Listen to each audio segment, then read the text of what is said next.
70 tahun perjuangan, 35 tahun pentadbiran Islam. Kelantan dah buktikan Islam ni bukan sekadar slogan, tapi cara hidup yang memakmurkan rakyat. Kelantan ni dulu bermula daripada bawah.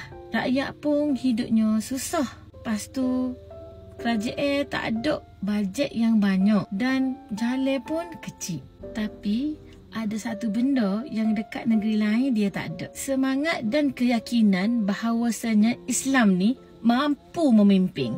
35 tahun berlalu, pentadbiran Islam kerajaan negeri Kelantan ni makin matang. Dari rakyat untuk rakyat, dasar yang lahir daripada hati dan bukan daripada tekanan luar. Program untuk rakyat, semua digerakkan atas dasar keadilan Islam. Inilah negeri Kelantan, negeri Serambi Mekah.